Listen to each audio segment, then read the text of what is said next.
유대인들이 보리를 거두어 첫 열매를 하나님 앞에 올려드리는 이 맥주절, 그리고 그때가 있는 바로 이 오순절이 되면 전통적으로 유대인들이 읽는 성경이 있답니다. 그 성경이 뭐냐면 룻기입니다. 왜 룻기는 이 오순절기에 이 성경 룻기를 하필 꼭 읽을까? 그 이유들 가운데 하나가 뭐냐면 바로 이 룻기의 배경이 되는 절기 때가 이때이기 때문이라는 거죠. 보리와 밀수확을 다 마치고 이제 그 땅에 떨어져 있는 것, 배고파 가난하였던 이 룻 가서 주워 먹었었던 그 일 있지 않습니까? 바로 그때가 바로 이 절기이기 때문이라는 것이고요.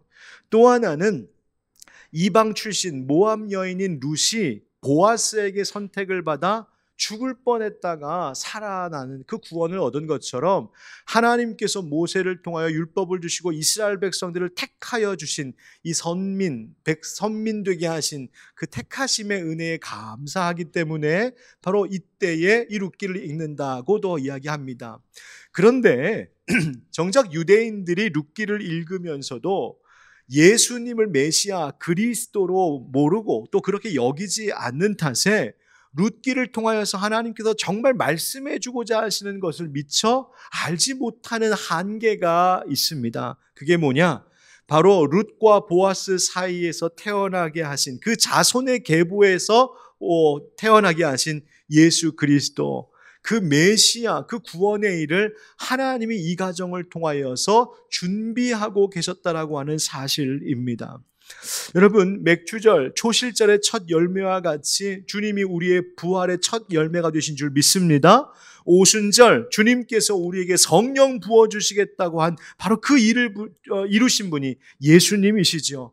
보아스가 룻을 택하여 가난과 고통에서 건져주셨듯이 하나님께서 우리를 죄와 사망에서 건지시기 위하여 이 땅에 보내신 분이 우리 구주 예수 그리스도이신 줄 믿습니다. 바로 사실 그것을 이야기하려는 것이 룻기의 진짜 메시지입니다.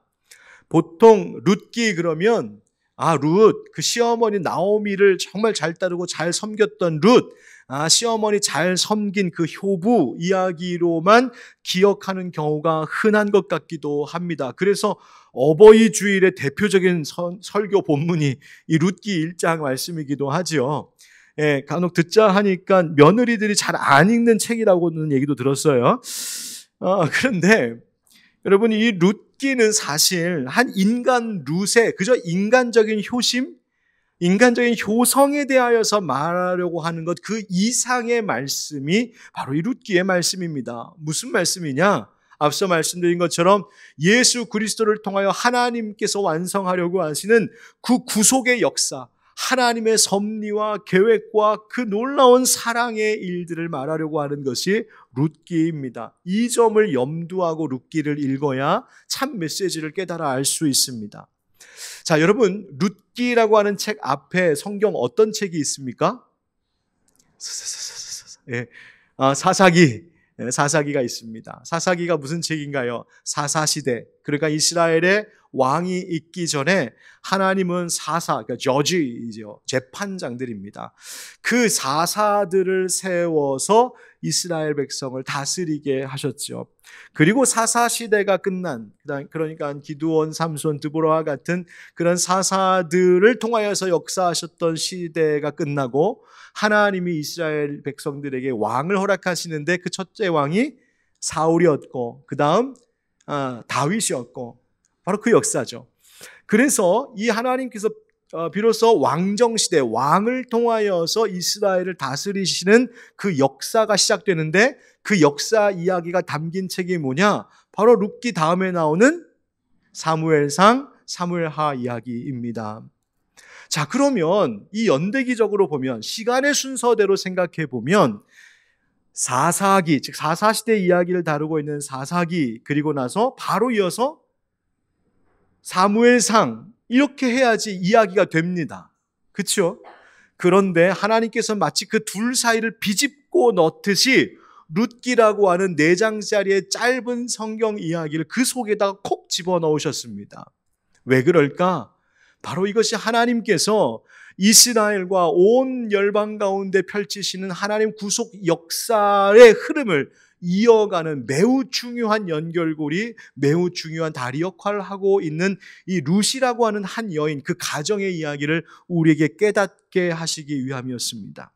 하나님께서 하나님의 구원 역사를 이루시기 위해 왕과 같이 그렇게 힘이 있고 높은 자들만 주목하시고 그들을 통하여서만 일하신 것이 아니라 오히려 이방 출신의, 유대인도 아닌 이방 모압의 여인, 그리고 남편도 잃고 가난하여서 얼마나 가난한지 땅에 떨어진 남이 추수하다 흘린 이삭 겨우 가져다가 주워 먹고 살아야 될 형편 가운데 있었던 그 가련하고 가냘픈 이 여인을 하나님은 주목하셨고, 이 여인을 통하여서 진정한 왕으로 오실 예수 그리스도를 예비하고 계셨다는 거예요.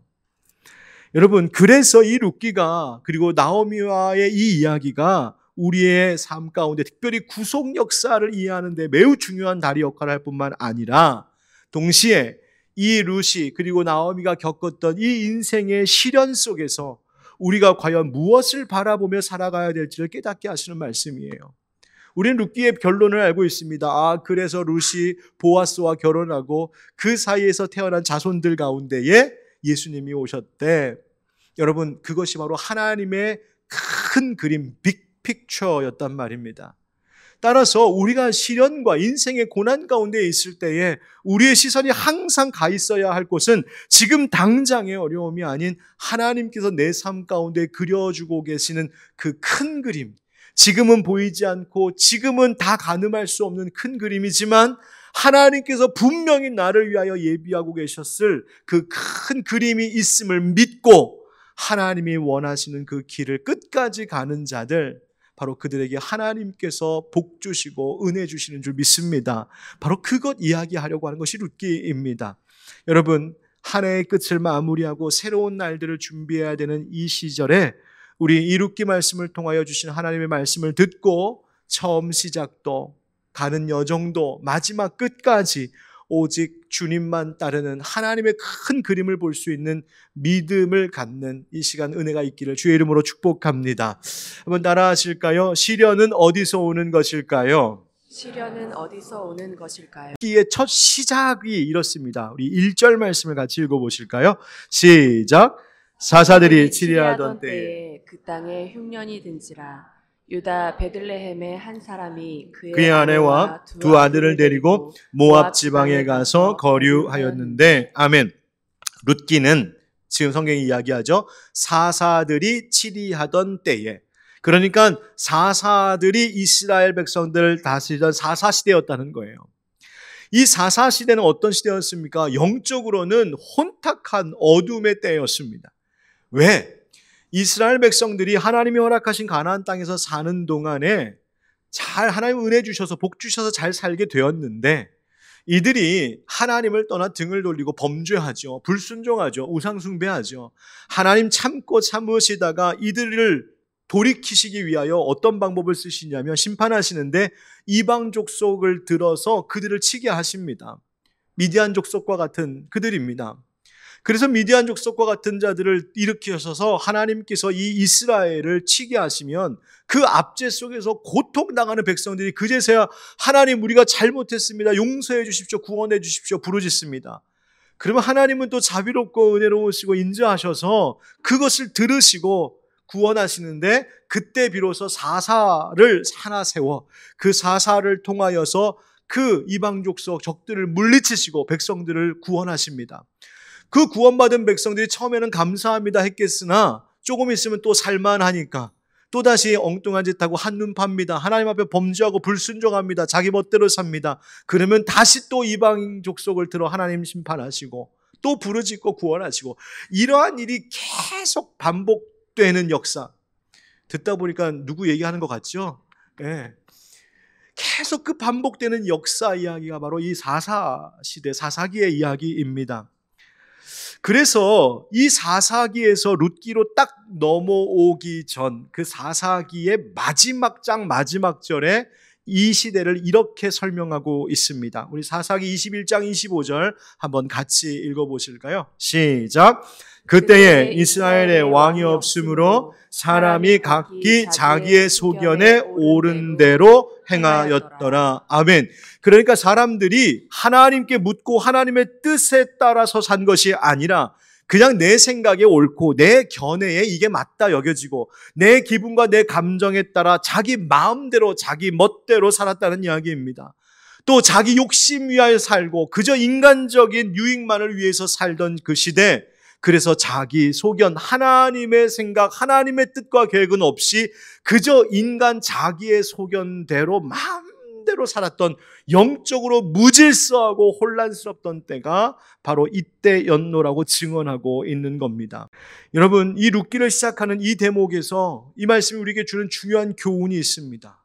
그것은 우리에게 닥쳐온 시련의 원인이 어디에 있는지를 깊이 주의 깊게 되돌아봐야 한다는 것입니다. 단순한 흉년이 아니었다는 거예요. 이것은 그냥 단순한 흉년이 아니라 사실은 이스라엘 족속의 영적인 흉년, 신앙의 흉년 때문에 이런 일이 벌어졌다는 것이죠. 여러분, 이것이 바로 우리가 영적인 질서, 영적인 순결함을 잘 지켜야 할 이유입니다. 물론 우리의 인생 가운데 불어닥친 모든 시련이 다, 모든 원인이 다 내가 죄져서 일어난 것만은 아닌 경우도 있습니다. 때로는 욥과 같이 의로운 사람이었으나 하나님께서 더 크신 뜻을 위하여 그의 믿음을 정금과 같이 단련시키기 위하여 하나님이 그런 인생의 시련을 훈련의 과정으로, 테스트로 하나님 우리를 성숙시키려고 때로는 허용하실 때가 있기는 합니다만, 그럼에도 불구하고 우리의 인생에 어떠한 시련과 어려움이 닥쳐오고 내 가정 가운데 어떤 문제가 있을 때에 가장 우리가 우선적으로 돌아와야 될 것이 무엇인가? 바로 내 영혼의 문제입니다. 내 내면의 문제입니다. 신앙의 문제, 하나님과의 관계 문제입니다. 그래서 내가 말씀대로 살고 있는지, 하나님 뜻대로 살고 있는지, 하나님과의 관계는 지금 좋은지, 하나님께서 혹시 이 시련을 통하여서 나와 내 가족에게 깨닫고 회개하고 돌아오라고 말씀하시는 것은 없는지 정직하게 돌아봐야 하는 겁니다. 개인만이 그런 것이 아닙니다. 가정도 그렇고요. 이 사회도 그렇습니다. 정치, 경제 문제도 그렇고요. 더 나아가 이 성경이 지금 이야기하고 있는 것처럼 흉년과 같은 그런 모든 산업 활동과 또 자연 환경과 생태계 기후, 여러분 그것이 우리의 영적 상태, 이 인류의 영적 상태와 무관하지 않다는 말입니다. 그런데 여러분, 인생의 시련이 닥칠 때마다 우리의 인간의 마음속에 불쑥불쑥 올라오는 이런 생각이 있습니다. 하나님은 뭘 하고 계신 거야? 내가 지금 흉년인데 지금 먹고 살 게 없어서 버티다가 내가 살던 나의 사랑하는 고향 떠나 다른 나라, 다른 곳으로 옮겨갈 생각까지 하고 있는데 하나님 지금 뭐 하고 계신 거야? 우리 안에 의심이, 불안이, 불신이 찾아오기도 합니다. 사탄이 그것을 우리에게 집어넣을 때가 있습니다. 그래요, 여러분 잊지 마십시오.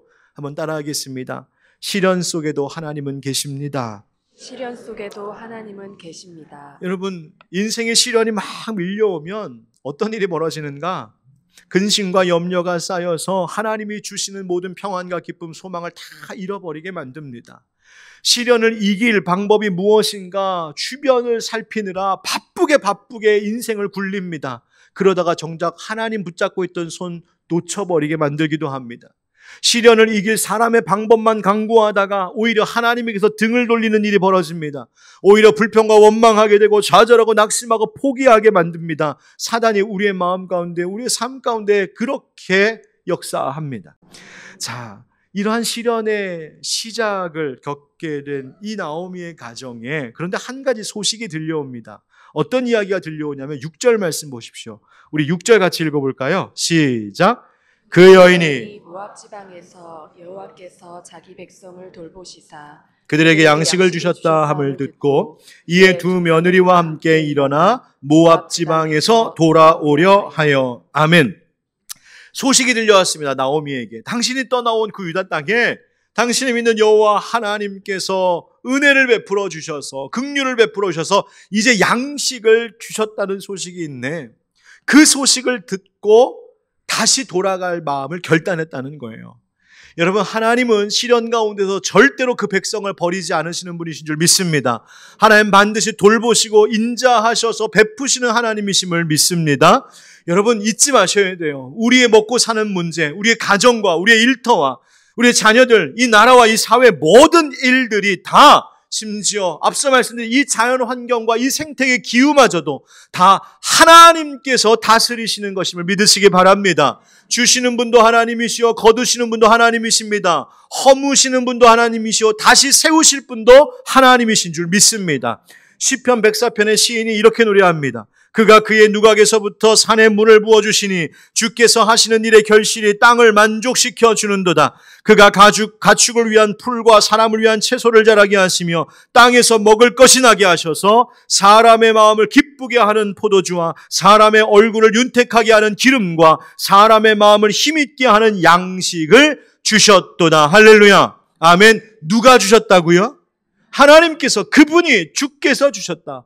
여러분, 시련 중에서 우리가 주목하고 귀 기울여야 하는 것이 바로 이것입니다. 모든 것이 다 하나님 주시는 것이라는 겁니다.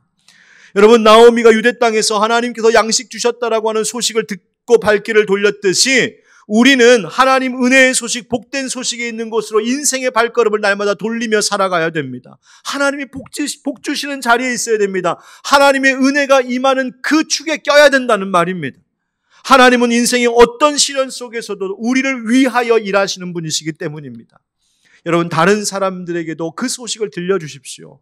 여러분, 나오미가 이 하나님의 이 은혜의 소식을 들었다는 말은 누군가가 나오미에게 들려줬다는 얘기 아니겠습니까? 만약 그 사람이 없었다면 나오미와 이 며느리는 계속 거기서 살았겠죠.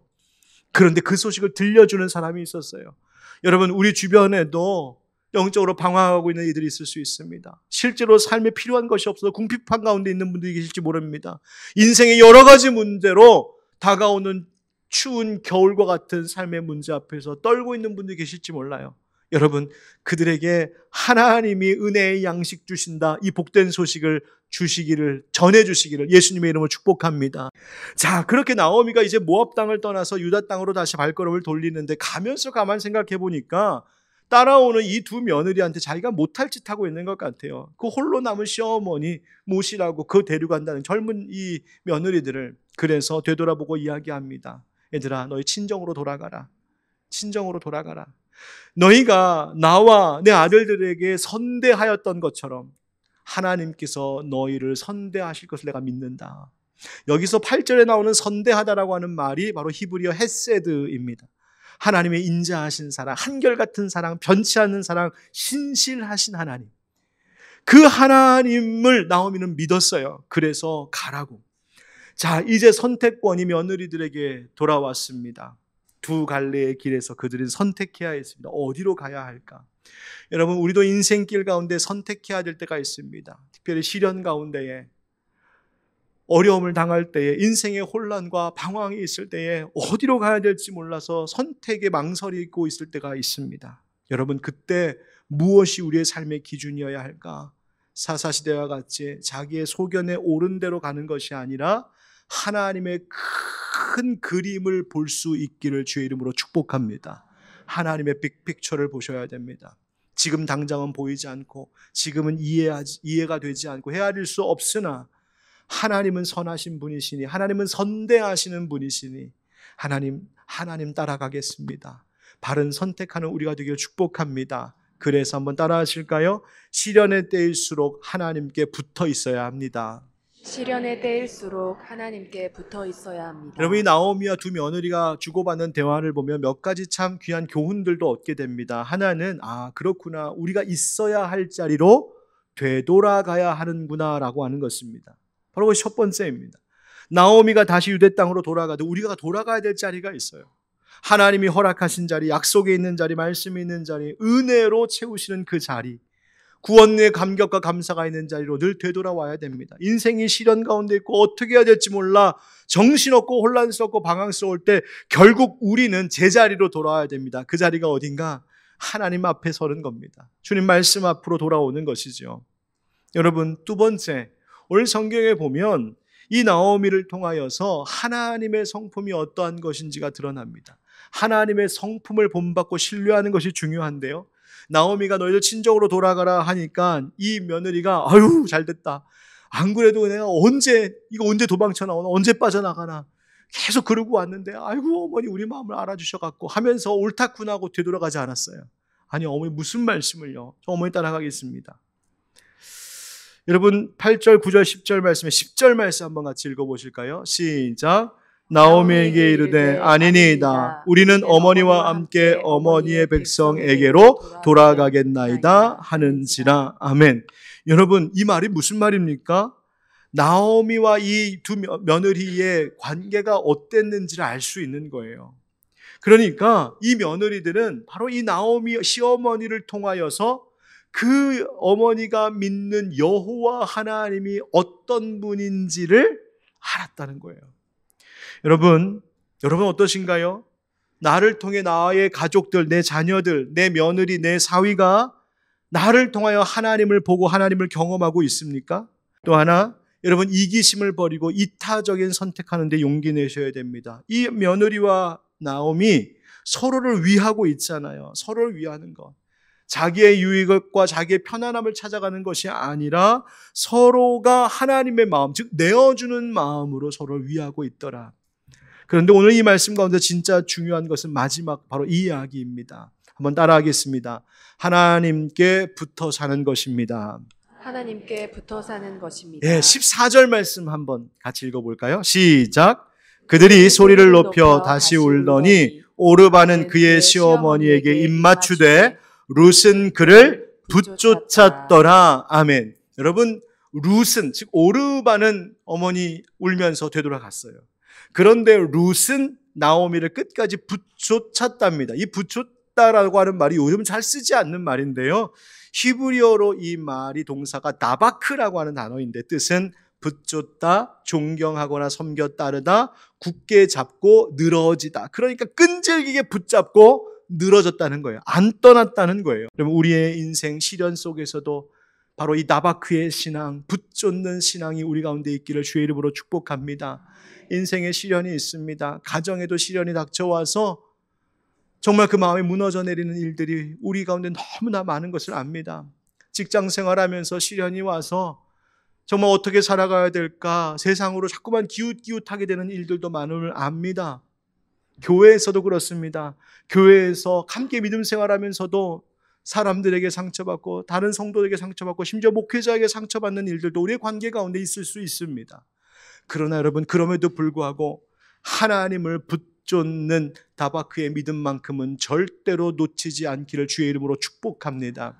여러분 군대 다녀오신 분들은 아시겠지만요. 훈련 4주 혹은 6주 이렇게 하면 거의 마지막 때 하는 게 뭐냐면 40km 행군합니다. 또 유격대도 행군하고요. 그런데 40km 이렇게 행군, 군장 메고 총 메고 행군하면 서면은 잘 걸을 것 같은데 갈수록 얼마나 힘든지 모릅니다. 점점 누가 뒤에 올라타는 것 같습니다. 무겁고 힘들어요. 그런데 행군을 할 때 진짜 중요한 게 있어요. 조금 느려도 괜찮고요. 조금 터벅터벅 지쳐 걸어도 괜찮습니다. 근데 진짜 주의해야 되고 조심해야 될 게 뭐냐면 그 행렬에서 이탈하지 않는 겁니다. 왜? 끝까지 붙어 있어야 원대 복귀가 가능하기 때문이에요. 여러분 우리의 이 거룩한 행렬, 이 거룩한 행군을 우리가 지금 함께하고 있는 것인데 우리도 지칠 때 있습니다. 우리의 삶에도 흉년, 시련이 있을 때가 있습니다. 그러나 우리의 인생의 군장을 대신 지어주시고 우리의 무거운 짐을 대신 지어주시는 분 계시지 않습니까? 누구신가요? 우리 하나님, 우리 주님이십니다. 수고하고 무거운 짐진 자들아 다 내게로 오라. 내가 너희를 쉬게 하리라. 여러분 주님이 우리의 짐 들어주시고 주님이 우리와 함께 하실 것이니 어떤 시련 가운데에서도 하나님을 붙쫓는 그 나바크의 신앙을 우리가 꼭 지킬 때에 하나님의 그 크신 그림 속에서 우리의 인생의 마지막 승리의 영광을 보게 하실 줄 믿습니다.